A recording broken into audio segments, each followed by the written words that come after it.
The morning Paconius Agrippinus learned that the Senate had condemned him to exile, he was finishing his exercises and preparing to bathe, and when the messenger arrived breathless with the news, Agrippinus asked only one question: was the sentence death or banishment?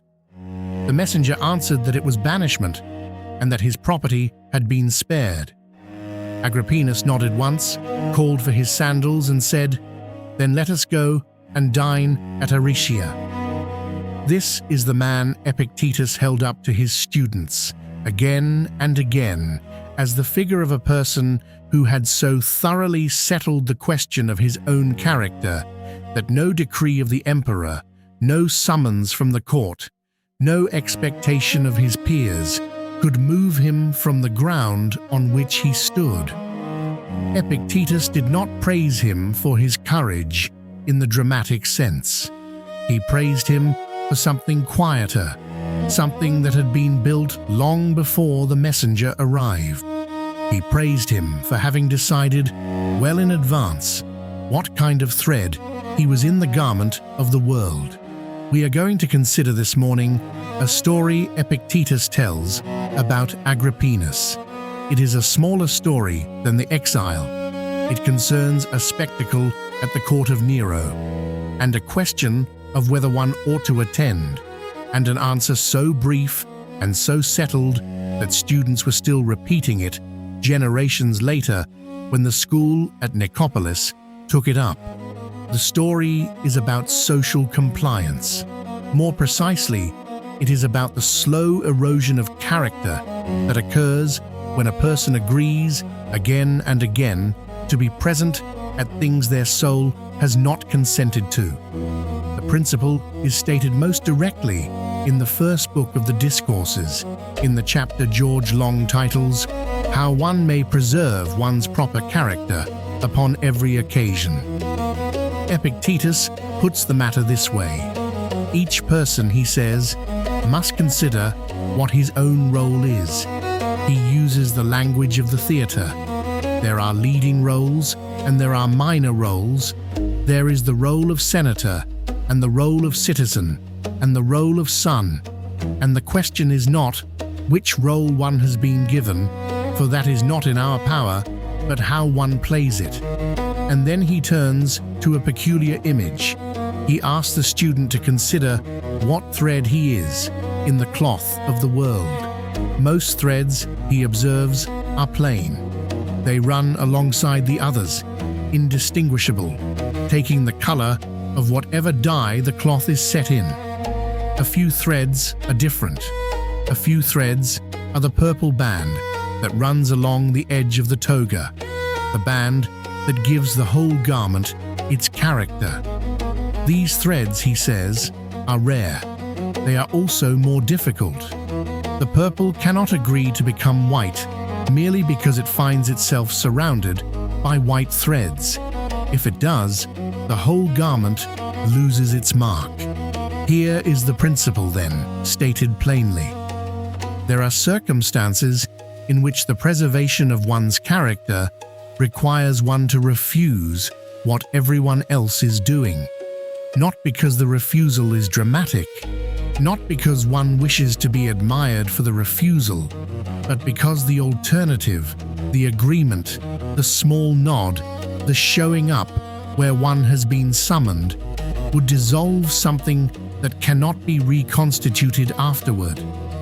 The Stoics held that character is not a possession one has and then maintains. Character is a continuous act.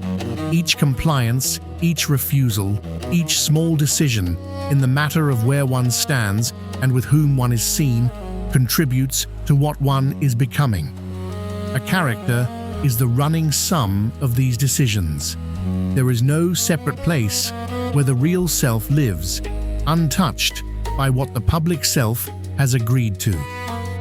Epictetus calls this proairesis, which Long translates as moral purpose, and which we might also render as the faculty of choice, the part of a person that decides what to assent to and what to refuse. The proairesis is, in the Stoic system, the only thing that is fully one's own. The body is not fully one's own because illness may take it. Property is not one's own because the state may seize it. Reputation is not one's own because others determine it. But the proeresis, the faculty by which one decides what one will be, what one will agree to, what one will refuse, this belongs to the person and to no one else. To surrender it, even by small increments, even in matters that seem trivial, is to surrender the only thing that was ever ours to begin with. This is what Epictetus is teaching when he tells the story of Agrippinus. To understand the weight of the story, we must first understand where Epictetus is telling it from, and to whom, and against what background of imperial pressure his students were taking their notes. Epictetus had been born a slave in Hierapolis in Phrygia, somewhere around the year 50 of our era. He was the property of a freedman of Nero named Epaphroditus, who had himself risen from slavery to a position of considerable power as Nero's secretary for petitions. Epictetus thus grew up not at the bottom of the imperial household, but adjacent to its center, observing at close range how the court worked, how senators and equestrians arranged themselves around the emperor, what was demanded of them, what they performed, what they swallowed. He was lame. Whether this was the result of a beating, as some ancient sources suggest, or a congenital condition, as others have argued, is not finally knowable. What is known is that he walked with difficulty all his life, and that this fact entered his teaching as a settled matter, not as a wound. The body is what the body is. The proeresis is what one makes of it. At some point, he was freed, and at some point, he began to study philosophy with Musonius Rufus, the Roman Stoic, who had himself been exiled twice for refusing to flatter emperors. Musonius taught that philosophy was not a discipline of words, but of conduct, and that the test of a philosopher was not what he could say in the lecture hall, but how he behaved when summoned to dinner with the powerful. Epictetus absorbed this teaching completely. It became the spine of his own school. In the year 93 or thereabouts, the Emperor Domitian expelled the philosophers from Rome. Epictetus left, as did others, and crossed to Nicopolis on the western coast of Greece, where he established a school that operated for the rest of his life. The school was simple. It met in a building of modest size. Students came from across the empire, some of them sons of senators, some equestrians, some freedmen, some who would go on to imperial appointments. They sat on benches. Epictetus spoke. One of them, a young man named Arrian, later a historian and a Roman governor, took down what he heard in a kind of philosophical shorthand and published it as the Discourses. We have 4 of the original 8 books. We have, in compressed form, what Arrian thought were the most essential lessons in the Enchiridion, the handbook. The lectures we possess, then, are not polished writings. They are transcripts. They preserve the rough texture of a teacher addressing students who are going to leave the school and return to Rome, to provincial governorships, to imperial service, to dinners they would be required to attend, to spectacles they would be expected to applaud. Epictetus was training them for those occasions. He was training them specifically for the moment when an invitation would arrive that their soul had not consented to. This is the background against which the story of Agrippinus is told. The students who first heard it were men who would themselves face such invitations. They knew the world Agrippinus had moved in. They knew what it cost to refuse and what it cost not to. Paconius Agrippinus was a Roman senator of Stoic conviction who lived under Nero. His father had been put to death by Tiberius. He himself was eventually condemned by Nero on a charge that was largely pretextual, the charge being in essence that he was the sort of man Nero did not wish to have in the Senate.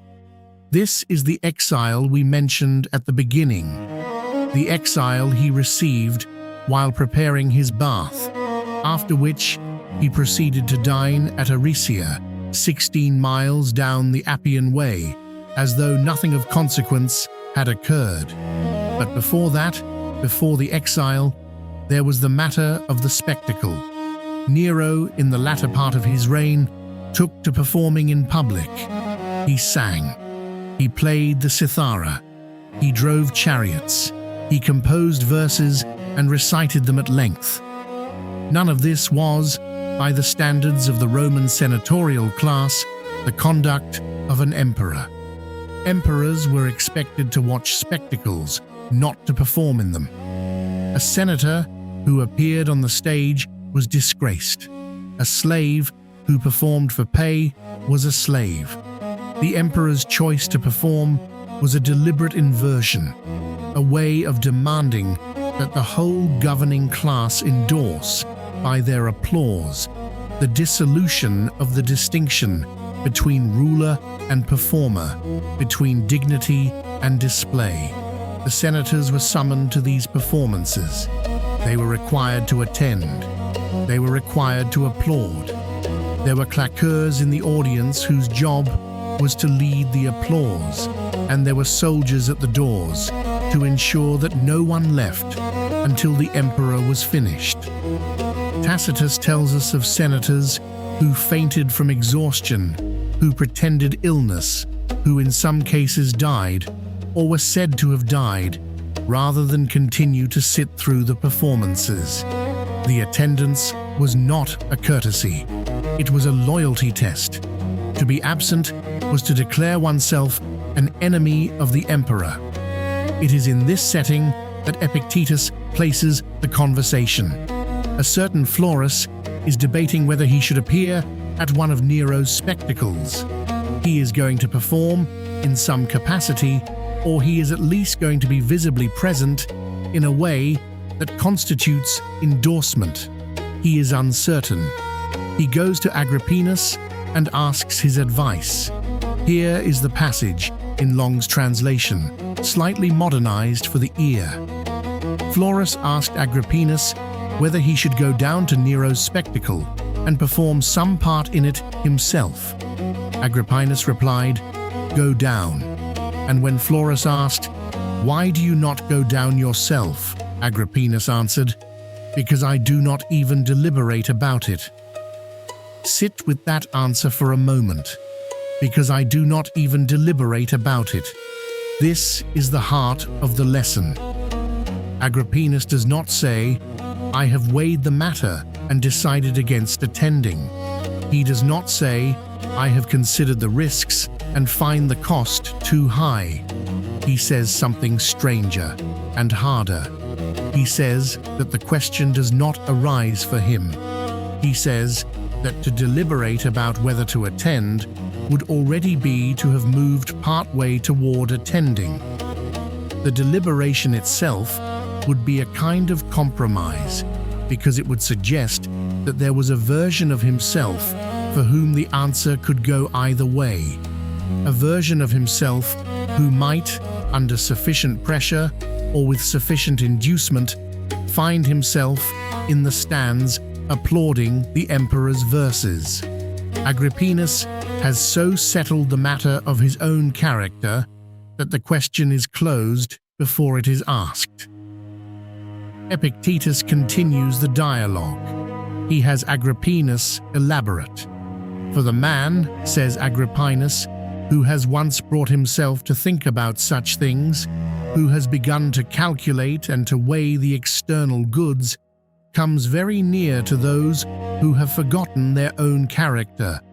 "Why do you ask me?" Agrippinus says in effect. Am I worth more than purple or less? How should I know? But I do know that you are worth no more than I am. The image of the purple thread returns. Agrippinus is saying that he is the purple thread in the garment. He cannot become white. To become white is to cease to be what he is, and once he has ceased, there is no road back. The whiteness does not preserve itself by being like the other whites. The purple preserves itself by not consenting to be dyed over. Now, Epictetus is careful when he tells this story, not to make it about courage in the conventional sense. He is not praising Agrippinus for being braver than other senators. Courage, in the Stoic understanding, is a consequence of clear seeing, not an effort of will against fear. Agrippinus is not gritting his teeth. He is not steeling himself. He is reporting, with the calm of a man describing the weather, what kind of thread he is. This is what makes the story difficult. It is easy to admire Agrippinus from a distance and to imagine that one would, in similar circumstances, do as he did. It is much harder to do the work that allowed him to answer the question without deliberating. That work happened earlier.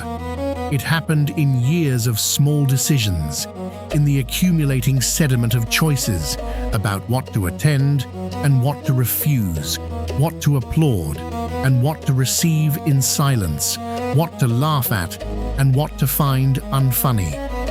By the time Florus came to him, Agrippinus had already become the man who could not deliberate about Nero's spectacle. The not deliberating was the fruit of a long cultivation. Epictetus knew this. He spent his teaching life trying to give his students the tools by which such a cultivation might be undertaken. He did not promise them they would become Agrippinus overnight. He did not even promise they would become Agrippinus. He told them rather that the work was available to them if they wished to undertake it, and that the work consisted in something quite simple and quite endless. It consisted in attending every day to the question of what was theirs and what was not, what was in their power and what was not, and refusing, day by day, to surrender the one to obtain the other. There is a further dimension to the Agrippinus story that Epictetus does not let his students miss. When Florus protests, when he tries to justify his own willingness to attend, he says something like, "But if I do not go, the emperor will be displeased." And Agrippinus responds, "You go then." And Florus says, "But why will you not go?" And Agrippinus says, "Because you think yourself to be one thread of the many in the garment, and so it is reasonable for you to want to be like the rest. But I have determined to be the purple, that small and shining part which makes the rest appear graceful and beautiful. Do not tell me then, be like the rest, since if I do that, how shall I any longer be the purple? This is not arrogance. Read it carefully. Agrippinus is not claiming that he is better than Florus. He is saying that he has made a different determination about what he is, and that the determination, once made, binds him. He is also saying something subtle about the function of the purple in the garment. The purple does not exist for its own sake. The purple makes the rest of the garment beautiful. The plain threads have their beauty by virtue of the contrast the purple provides. If everyone is white, no one is white in any meaningful sense, because there is nothing for the whiteness to be the whiteness of. A society in which no one refuses anything has no language with which to praise its compliances.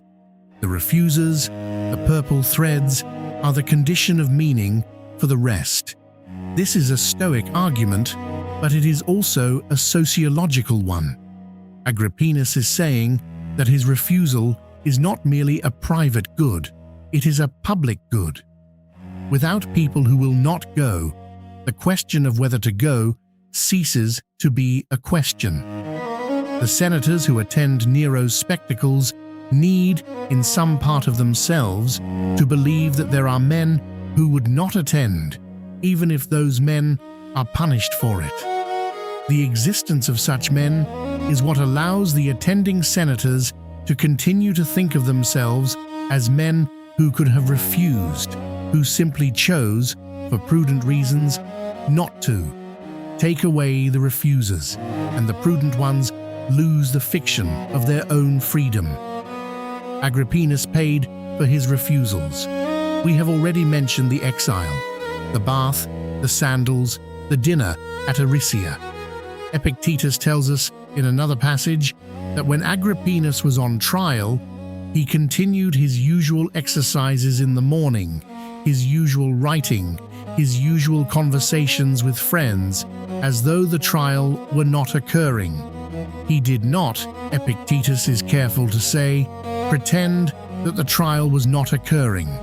He simply did not allow it to displace the things that were his to do. The trial was the business of the judges. His own life was his own business. He attended to his business while they attended to theirs. This is the discipline Epictetus is teaching. It is not stoic in the popular modern sense, which often means a kind of emotional suppression, a refusal to feel. It is something more precise. It is the practice of locating in each circumstance what belongs to you and what does not, and acting only within the first while remaining unmoved by the second. The trial does not belong to Agrippinus. His conduct during the trial belongs to him. The spectacle does not belong to Agrippinus. His attendance or non-attendance belongs to him. The emperor's displeasure does not belong to Agrippinus. His own steadiness in the face of that displeasure belongs to him. Once one has truly understood this division, the deliberation about Nero's spectacle becomes, as Agrippinus says, no deliberation at all. There is nothing to weigh because the things on the two sides of the scale are not commensurable. On one side is the emperor's displeasure, the loss of property, perhaps exile, perhaps death. None of these belong to Agrippinus. On the other side is his proeresis, his moral purpose, his character. This does belong to him. You cannot weigh what is yours against what is not yours and ask which is heavier.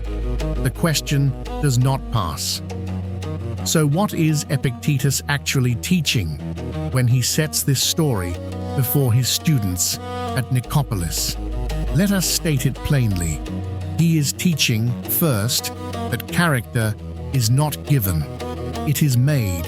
It is made by decisions, and the decisions accumulate, and after enough of them, the person is no longer free to decide otherwise, because the person has become someone for whom certain decisions are no longer available. This is the goal of the Stoic life. It is not freedom in the sense of having all options open. It is freedom in the sense of having become someone who cannot betray themselves, because the self has been built so densely that betrayal is no longer a path the person can find. He is teaching, second, that social compliance is the mechanism by which character is most often lost, not by dramatic moral failures, not by single shocking decisions, but by the small, daily agreement to be present, where one's soul has not consented to be present, to applaud what one does not endorse, to laugh at what is not funny, to fall silent when one should speak, and to speak when one should remain silent. These small agreements seem individually negligible. Together, they constitute a person. He is teaching, third, that the purple thread is rare, and that this rarity is necessary. He is not telling every student that they must become Agrippinus.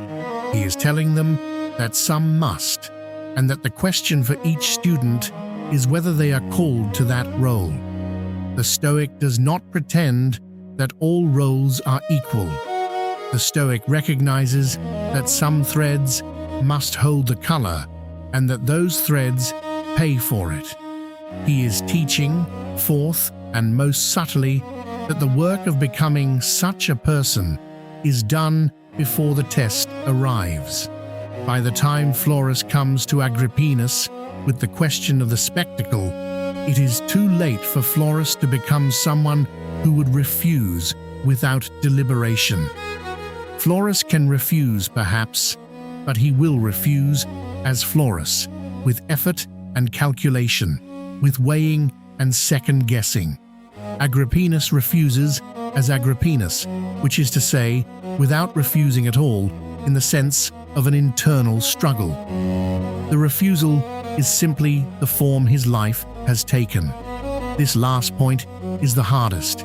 It means that the time to do the work is now, before any spectacle has been announced, before any summons has arrived. It means that the small decisions of an ordinary day, decisions that seem to carry no weight, are in fact the only material out of which the larger decisions will eventually be made. The person who is not careful about what they applaud in private will not be careful about what they applaud in public. The person who allows small compromises in matters of no consequence will, when the matter is of consequence, find that the faculty of refusal has atrophied. They will deliberate, and they will rationalize, and they will go. Epictetus does not say this to frighten his students. He says it to direct their attention. He is telling them where the work is. The work is not in the dramatic moment. The work is in the morning, in the daily exercises, in the question they ask themselves about whether the invitation they have just accepted was one their proeresis truly assented to, or whether they accepted it for some other reason, and which reason, and whether that reason will hold the next time. This, then, is what Agrippinus offers, 2,000 years across, not an example to be imitated in its particulars. We do not have Nero. We are not senators. The spectacle we are summoned to will not look like the one Florus debated attending, but the structure of the summons is unchanged. There will be gatherings we are expected to attend, opinions we are expected to hold, applause we are expected to offer, silences we are expected to keep. There will be claqueurs, and there will be soldiers at the doors, in some form. There will be the slow pressure of 1,000 small expectations, and the question in each of whether we are still the thread we have determined ourselves to be, or whether we have begun, without quite noticing, to take the color of the surrounding cloth. The question Agrippinus puts to us through Epictetus is not whether we will refuse the great compliances when they come. The question is what we are doing today in the ordinary hours to become the kind of person for whom the refusal, when it is required, will not require deliberation. Consider, as you go from this lesson, a smaller question, and one you can actually answer. Not would you have refused to attend Nero's spectacle. That question is too large and too distant, and it permits you to flatter yourself with an answer you have not earned. Consider, instead, this. What is the most recent occasion on which you were present at something your soul had not consented to? Not something dramatic, not something that would make a story, something ordinary, a conversation in which you laughed at what was not funny, a gathering where you nodded at what you did not believe, a small applause given to something that did not deserve it. a silence kept where a word was owed. Do not condemn yourself for it. Epictetus did not teach condemnation. Consider, rather, what made the compliance feel necessary at the time. Consider what you would have lost by refusing. Consider whether what you would have lost was actually yours, or whether it belonged to the category of things that the Stoics held were never ours to begin with, things that could be taken at any moment by anyone, things whose preservation could not, in any case, be guaranteed by your compliance. And then consider one thing more. Consider what kind of thread you have been determining yourself to be in the long, quiet work of your days, without perhaps having put the question to yourself in those terms. Each thread in the garment has been doing its work, day by day, decision by decision, taking the color it has taken. The question Agrippinus asks is whether the color is the one you would have chosen had you been asked. You are being asked now. Epictetus did not end his lectures with exhortation. He ended them often with a phrase or a silence that left the student to do the rest. The school at Nicopolis met again the next day, and the students returned, and the work continued, in the way such work continues, without ceremony and without finishing. We will end here.